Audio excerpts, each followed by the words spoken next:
Hello there, it's the Matchbook Weekend Football Podcast. We're previewing some Premier League games ahead of this weekend, and as always with my special guests, my knowledgeable guests, possibly touching on a game or two in the EFL, possibly across Europe. I'm sure you know who I mean when I say there's someone on who knows all the leagues that you could possibly imagine. It's Mark O'Hare from We Love Betting who joins me this week. Mark, I hope you're well. How did the Champions League start for you this week for the Matchbook Champions League podcast? Terribly, Ali. Very, very badly. No escaping it really. I think we had one winner from 4 or 5 selections.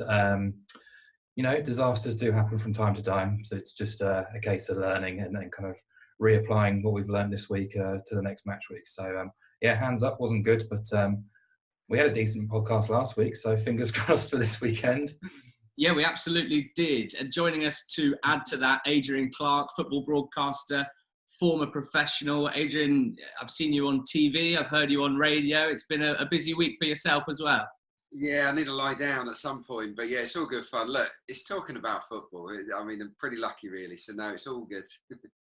Look, we've got some cracking games, and we'll obviously start with Chelsea versus Liverpool, which is on Sunday afternoon. Before we do start, Matchbook are still offering a £10 risk-free bet if you sign up today. If you head to offer.matchbook.com, you can see the full terms and conditions. We ask that you do gamble aware and stress that this is for over 18s only. In terms of that game at Stamford Bridge on Sunday, it feels like we're getting a big game between two teams in the top 6 pretty much every week at this early stage of the season, which is exciting. And I want to know how these two teams shape up. Chelsea are available at 3.82 on the Matchbook site and Liverpool at 2.0, even money, as we record on Thursday morning. The draw, 3.84.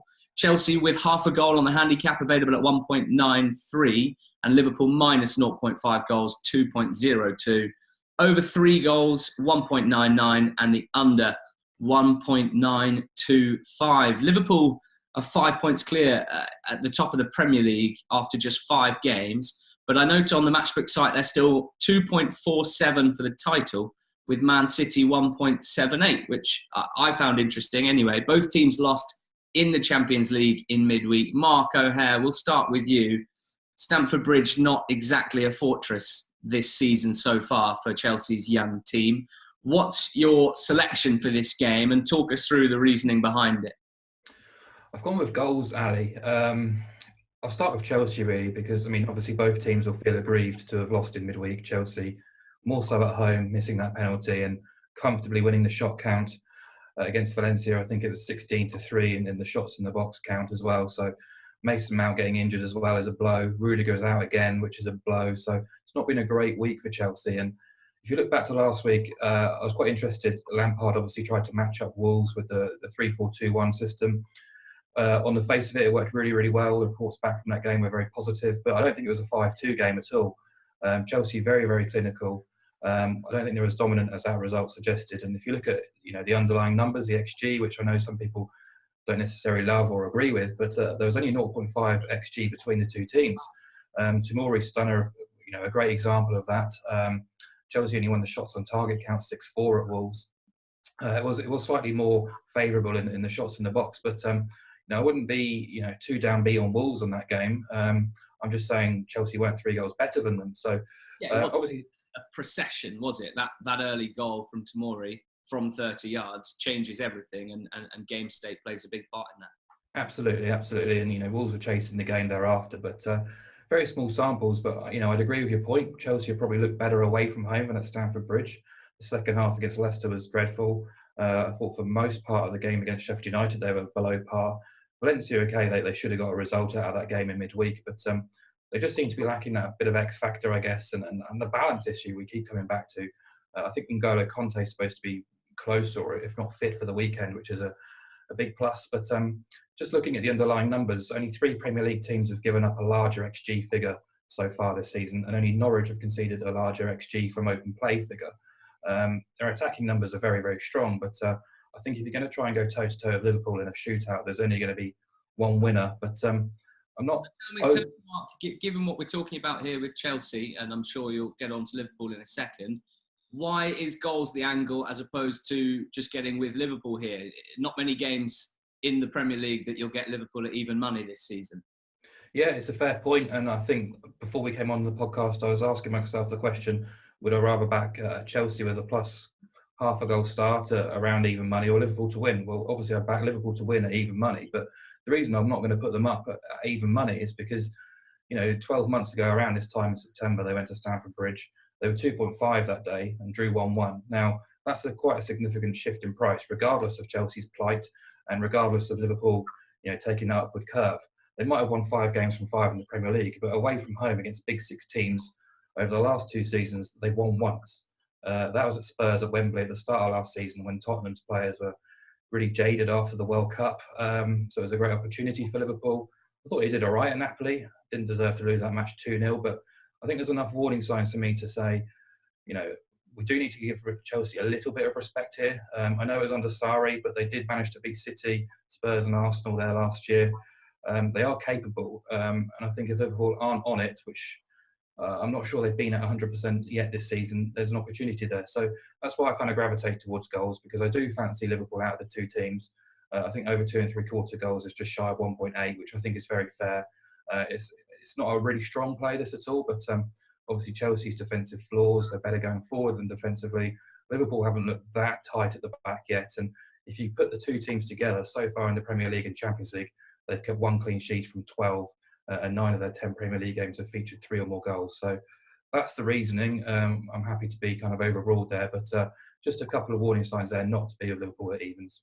Okay, a small play on over 2 3/4 goal is the selection for the podcast. Adrian, in terms of the tactical battle, in terms of matchups here, what catches your eye when previewing this game? How do you think it'll play out?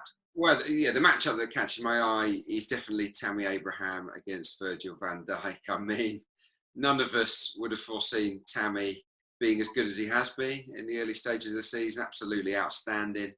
I just feel that in the likely absence of Mason Mount, there'd be a slightly less creativity and physically, he's quick, isn't he? We've seen his speed on the break and his sharpness in and around the box. He's coming up against a guy that is a physical specimen. He reads the game brilliantly. So I would back Van Dijk to come out on top against the inform Abraham, who, by the way, has exactly the same stats as Sergio Aguero this season. It won't last. He's had the same shots, the same conversion rate, the same efforts on target. So well done to him, but I think it'll be tougher for him here. I'm looking at Chelsea's defence and wondering if they're able really to live with Liverpool. They've got a fragility from corners, Ali. A couple of goals conceded already, and Liverpool have scored from a couple of corners. It's one of their key strengths. So watch out for potentially one of the Liverpool defenders coming up to score a goal. But I'm kind of with Mark really on this one. I wouldn't rule out Chelsea. I really wouldn't, because they've got attacking intent, haven't they, under Lampard? And if they get at Liverpool and with those early crosses into the box, I think that they can have a little bit of joy. What they'll need to get any kind of result, they'll need to be clinical. And as Mark has outlined already, that has been the case so far this season. So Chelsea on the handicap is something that I would be looking at. Wouldn't surprise me if this is a score draw. Little stat, Chelsea have only failed to score in this fixture, home or away, once in the last 20 meetings. So they usually score against Liverpool. So I'd probably lean towards a 1-0. Depends which way you want to go at it in terms of the bet. Nice, an interesting game for sure, and always welcome with those sorts of stats, Adrian. Let's talk about Arsenal. They host Aston Villa this weekend, and they're a fairly short home favourite, as you would expect for this game. 1.44 on site currently. Aston Villa available at 8.4, and the draw 5.0, so that's 4-1. Arsenal minus 1.25 goals on the handicap, available at 1.92, and Villa plus 1.25, 2.03. Over 3.25 goals is 1.94, and the under 1.97. Adrian, a fairly suboptimal second half performance, certainly from Arsenal last week at Watford. Aston Villa not yet hitting their stride earlier, and we saw that on Monday night against West Ham live on TV. Are you confident of a response and a big win from Arsenal in front of what I imagine will be a fairly expectant home crowd? Yeah, is suboptimal another phrase for rubbish? Because that's what it was, wasn't it? Really, I mean, it was one of the worst second half performances I've seen from Arsenal in a long, long time. Tactically, it was a little bit messy, and the decision making was really poor from back to front. So no, I don't think Arsenal fans will go into this game feeling bright and breezy. They'll be a little bit nervous, I would imagine, because Aston Villa have actually got a good record at Emirates Stadium. I know it's a while since they played there, but they've won at the ground 3 times. So they're a little bit of a bogey team. Swansea were kind of a bogey team at Emirates Stadium when they were in the top flight. Now I think Aston Villa have probably taken that mantle. I can see Villa causing them problems because they've got good players in wide areas, and I think that Arsenal in the fullback positions are definitely vulnerable. That, I think, is one of the reasons why they're giving up so many chances. Kolasinac attack-minded. Maitland-Niles, it's not really his position, and he's not in great form.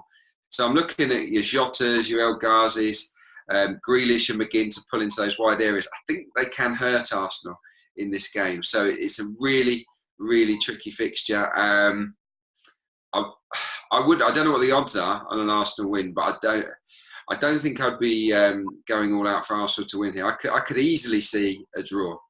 Okay, Mark, you've studied the prices, looking for the value here. What's your play? I'm actually quite confident in Arsenal. You might be surprised, Adrian. I just think this is their kind of area. This is their expertise, really, at home against a bottom half team, particularly off the back of a poor result. I thought there was arrogance and complacency last Sunday, which has been creeping into their game for quite a while, for years now. I'd say. I guess we could see it with Guendouzi going off the pitch, showing the 2-1 on his fingers to the Watford crowd. It's just stupid, childish behaviour, really. Individual errors. The numbers I went through on Monday are absolutely shocking, really, away from home. If you look across Europe's top 5 leagues on a per-game basis, Arsenal have conceded more attempts so far this season than anyone else. They've been outshot in all 5 of their Premier League fixtures already as well. They've actually got a worse concession record for shots than the Derby County team that went down with record low points in the Premier League at this stage of the season. And if you look at their worst season ever under Arsene Wenger for conceding shots, well, Arsenal have already conceded 21% of that tally after 5 games. So another interesting stat I saw this season, or this week even, was Unai Emery's collected 78 points from 43 Premier League games as Arsenal manager. That's exactly the same amount as Arsene Wenger did in his final 43 games. So you could say that nothing's really changed, but in that sort of sense, that's fine by me, because Arsenal do the business in these sorts of situations. They've won at home under Emery in 12 of 21 home games by 2 or more goals, which is 57% of the time. Over the last 3 seasons, they've got a 75% win ratio at the Emirates. 18 of the last 22 home wins have been by 2 or more goals. And against the bottom half, they've won 23 or 25 here, 17 of which were by 2 or more goals. I think Villa, as Ali alluded to there in the intro, haven't really clicked into gear yet. I do have concerns about Dean Smith and his future with Villa if they continue to plod along like this. I don't think that board are going to be wasting too much time to potentially make a change, and particularly going forward. We've looked at Norwich and Sheffield United and how they've approached things. Well, Villa have attempted the fewest shots from inside the penalty box this season. There is an issue with invention, with inspiration going forward.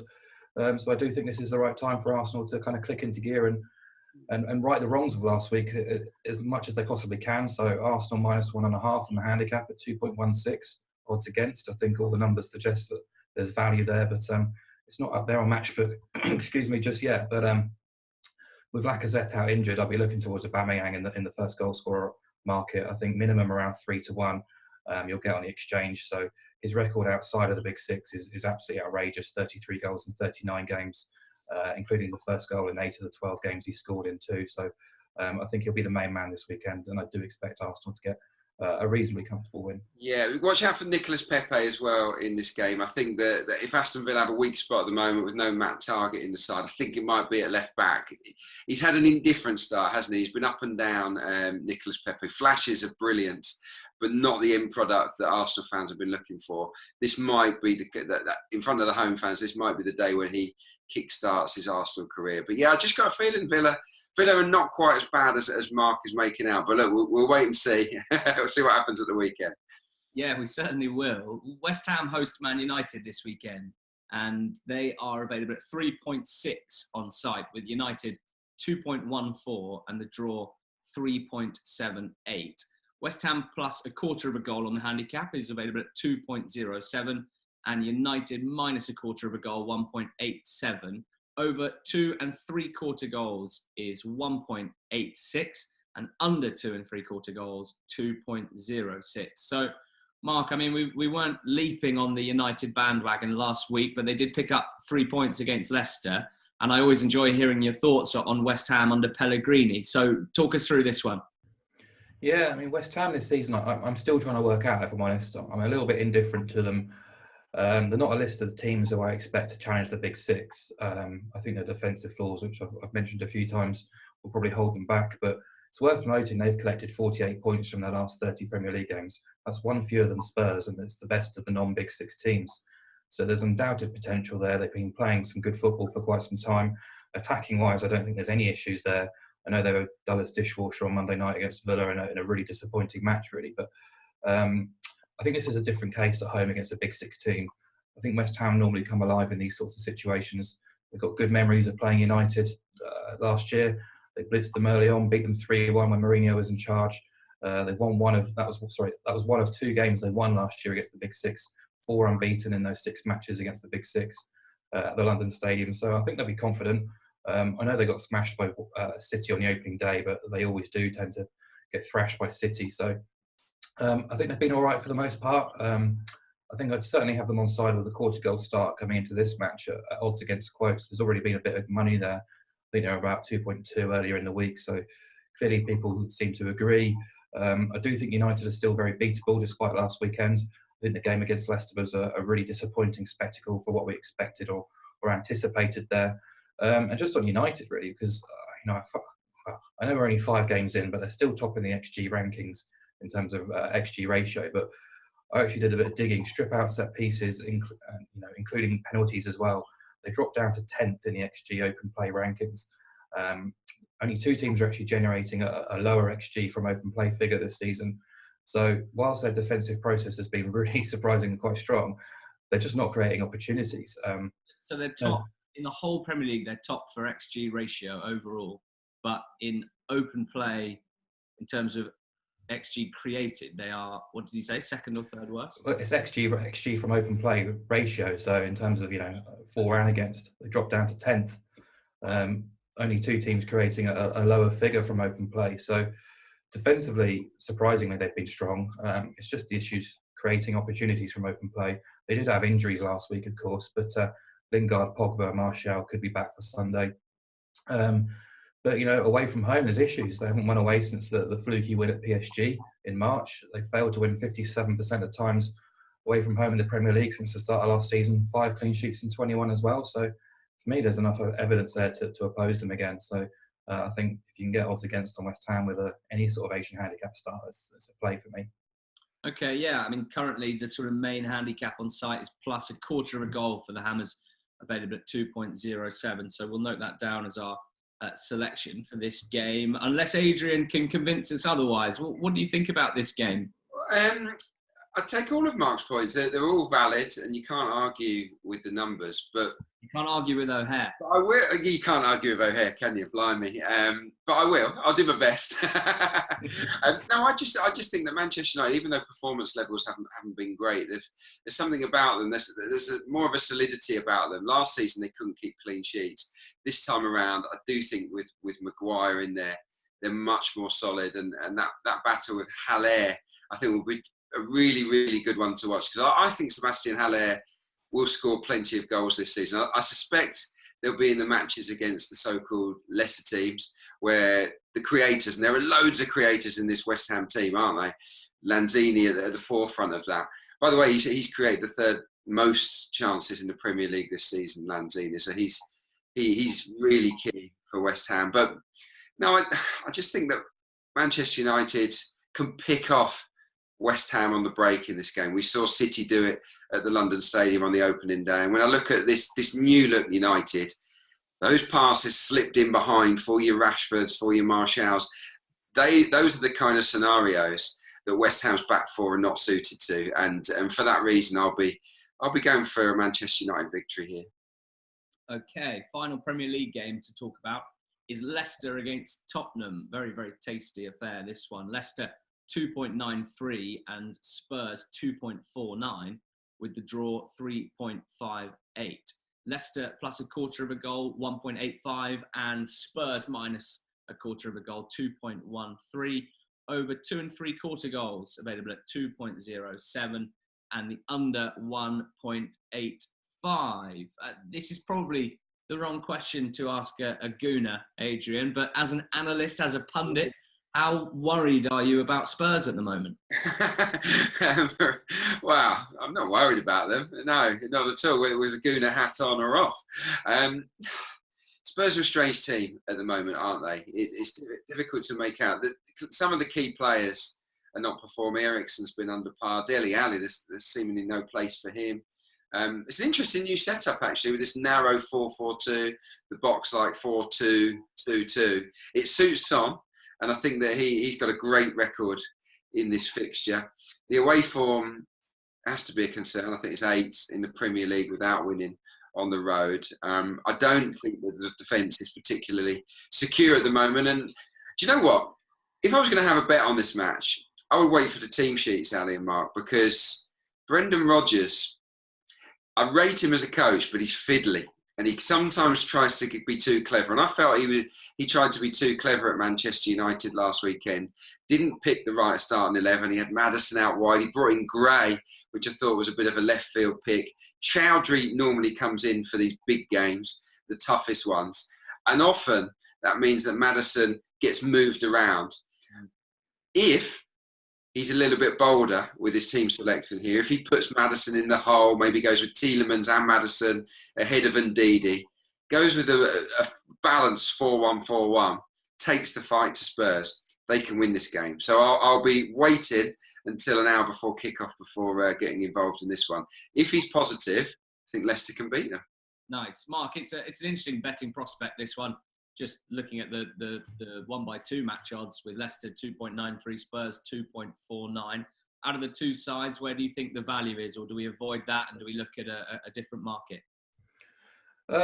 It's hard to say. I favour Leicester slightly. I'd agree with Adrian. I think team news could be key in this match, because not just from a Leicester perspective, but also Spurs, because they've been shafted a little bit with the schedule. They've had to go to Greece on Wednesday night to play Olympiacos. It was very warm on Wednesday night in Greece. And then they're back for the early kickoff on Saturday away from home. You know, it's not a fair schedule for me. Look at the recent body of work. Beat Palace last week. People who were at the game said they were very impressive. Pochettino talking about the start of a new era, really, with the end of the European transfer window. It was the first game after that. So they had an hour-long meeting with the players to refocus minds and almost reset from the start of the season. And we saw that with selection, Eriksen, Vertonghen back in the team. The bench looked strong with Ali and Ndombele and Lucas Moura as well. So there were positive signs there, and I was really impressed by the scoreline and the fact they were 4-0 up at half time. But, you know, dig a little bit deeper. They actually won the shot count 13-11, lost the shots on target count 5-6, and only generated 1.25 XG. So that doesn't sound like a 4-0 thrashing to me. And as Adrian mentioned as well, the away form has to be a concern. Since mid-January, they've won once across all competitions, lost 9 times and drawn 3. The only win was away at Dortmund in March in the Champions League when they were 3-0 up on aggregate from the first leg of that Champions League tie. So I just get the impression with Spurs, early goals are really key, because they can almost relax and play a little bit on the counter-attack. And if Leicester can kind of stiffen up and be a little bit more, well, they have been solid this season. If they can frustrate for the first half an hour, I think this game is Leicester's to lose, really. Just on Leicester, really disappointed last week with their effort at Man United. I thought the circumstances went really well with the team news from United's perspective, missing key players. But Rodgers, I'd agree again with Adrian, even before the game, he seemed to be making excuses in his pre-match chat with Sky or wherever it was. You know, he was talking about Leicester's terrible record at Old Trafford and how difficult the game was going to be. So, you know, it's not the kind of voices you want to hear going into a big game like that.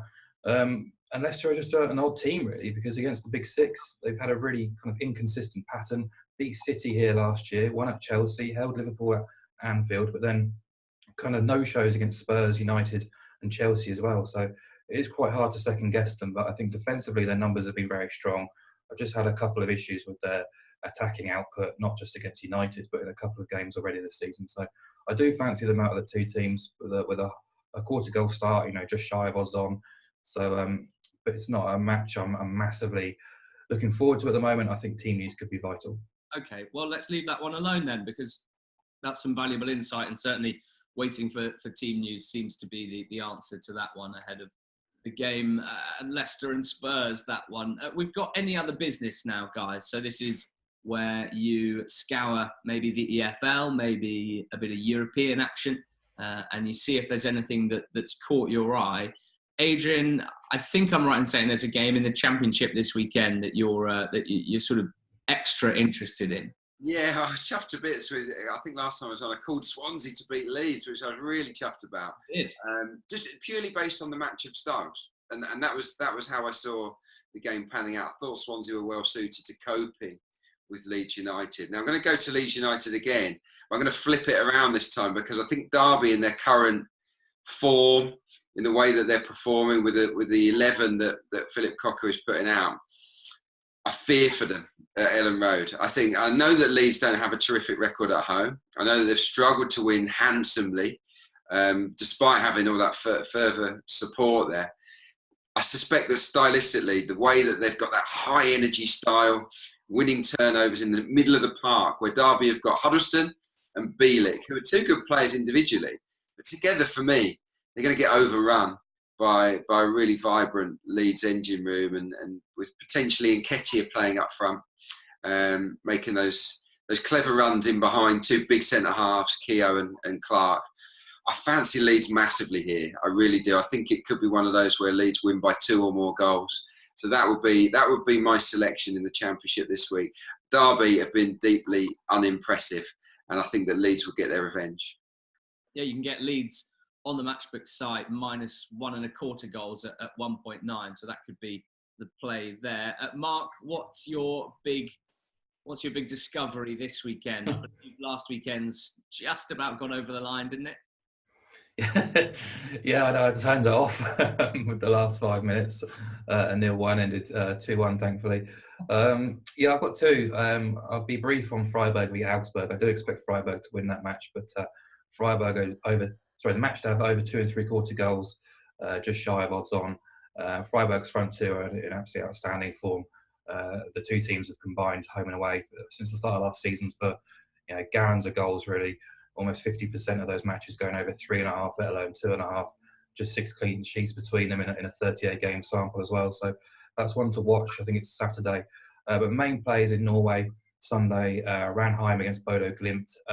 9 games to play in Norway. Bodo have been top of the league for around 8 weeks, inside the top 2 for all bar 4 weeks, but they've lost their top spot, 1 win in 4. Mulder have taken over, gone 3 points clear, but Bodo have been absolutely fantastic fun all season. They only know one way to play, that's with the handbrake off. They've got the second worst defence in the top half, but the second best attack in the league. Matches averaging 3.9 goals, only kept 5 clean sheets in 21, scored at least twice in 14, conceded at least twice in 8. 12 of the last 14 have gone over 2.5. I could go on and on and on, really. It's all about goals in this game. Over 2 3/4 goals at 1.8, which I think is pretty generous. Ranheim have really dropped off the picture really recently. 6 defeats in 8, 1 win in 11. They're now in the relegation zone, off the bottom only on goal difference. They've retained a really attacking threat going forward, only failing to score twice at home. And as well, their home games have been really good fun, 3.7 goals per game. 7 of 10 going over 2.5. Their only clean sheet came against the current bottom team, and they've conceded at least twice in 8 of those 10 games as well. So I expect Bodo to get a good result there, but they're not going to do it without a clean sheet. Bodo averaging 3.9 goals per game. That's exactly the type of team that I would like to get behind. Right, it is time for our best bets. So we've spoken about 4 Premier League games, 1 from the Bundesliga, 1 from the Championship, 1 from the Norwegian League, whose name I can't remember at this stage. off the top of my head. And I want to know what you're most bullish about out of everything we've spoken about. So starting with you, Adrian, what's the prediction you think you feel strongest about? You know what? I've got something else actually based. Yeah, I've got something else. Am I allowed that? Hopefully I am. No, I'm not wholly sure. I think this set of fixtures are very, very difficult to call. I think we've all had valid points. So it depends how you feel edging towards kickoff. My bet of the week, personally, is in the Championship again. It's Luton against Hull. Luton can't defend, but they will always go on the front foot. But they leave themselves open. Hull City are not strong at the back. I don't think they've got a particularly good goalkeeper either. But they're fantastic at winning the ball and scoring from transitions with Grzycki and Bowen. So I think over 2.5 goals or over two and 3/4 goals in this game is almost nailed on. It's happened in 86 of Luton's games, 86% of Luton's games, 57% of Hull's. So I would go for goals in that fixture. Nice. Clarke's gone off-piste, and I'm all for it. Mark, what's your best bet of the weekend? Yeah, it's the one I just mentioned. It's in Norway Sunday evening. I think around 5 p.m. kickoff. Bodo, desperately to get back on. They've never won the Norwegian title, so it's a really great opportunity for them this season. 9 games to play. They need to get back towards Molde, and I think they'll get a good result at Ranheim. But as I say, they're not going to do so without keeping a clean sheet. So I think 3 or more goals is definitely on the cards. So over 2 3/4 at 1.8. Right. Well, I'm off to get on that as much as possible. This has been the Matchbook Weekend Football Podcast. Thank you to Adrian and to Mark for joining me. And thank you for listening or watching. We'll be doing the same thing next week.